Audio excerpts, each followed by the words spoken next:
welcome back. With this video, we're going to explore the effects of light on forms that are gradually more complex than those that we discussed in the previous videos. So where we did the regular solids, the cube, the sphere, the cylinder, the cone. And those videos we have been dealing mostly with the pure, let's say, or physics aspects of the light form. About 10 years ago, I created this small diagram that you find in my book, Basic Human Anatomy, to show the effect of the light on forms that start to recall those of the human body. With these bent curved surfaces that look like little piece of cardboard bent, right? We can see how for example, how the width of the core shadow varies depending on the curvature of the surface.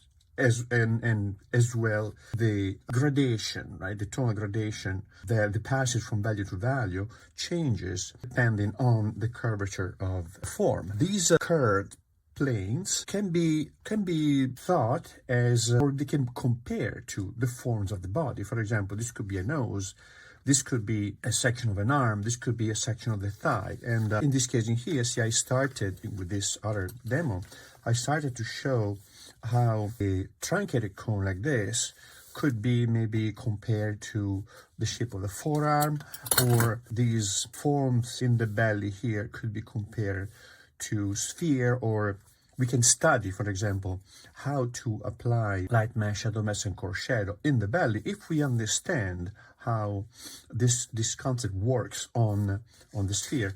And other examples are, for example, this one where we see the core shadow here, varying as it moves along the body of the subject, and defining the light mass and the shadow mass, and revealing the specific single individual anatomical part. So let's start now drawing. We're gonna replicate what we see here, right? These 4 pieces of bent cardboard, right? See, this is an example how we remember we did the cone, right? The cone is, in this case, right, can be compared as the deltoid, right? And the top of the shoulder can be compared to a sphere. This is not a version. This is not a concept. It's a planar section, let's say, that, or the visualization of the planes of the deltoid, right? So anyway, let's get busy with the bent cardboard, right? With the bent cardboard. So let's see what happens. So I'm gonna draw first. I'm gonna use a dark pencil, and it's going to be pastel oil base, extra soft. Okay. So now blocking first a few faint lines, right?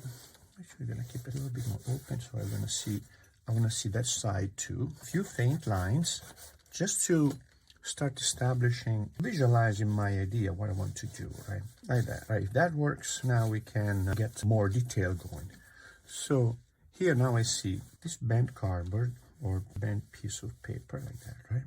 I'm gonna curve, right? I'm gonna curve this side here, because this could be a corner of the nose, or an area where bony landmark is visible, right? And bones tend to create relatively sharp and even margin, right? All right. So now the light is coming from here. So I encourage everybody to buy little lead pencil holders, like this one, for example, or even a porte crayon, like this one, for example, because as the pencil gets short, look how short this is, right? It's really hard to hold it. And by this lead holder, you extend the life of your pencil, but also, and most importantly, you have a much better control of your drawing instrument.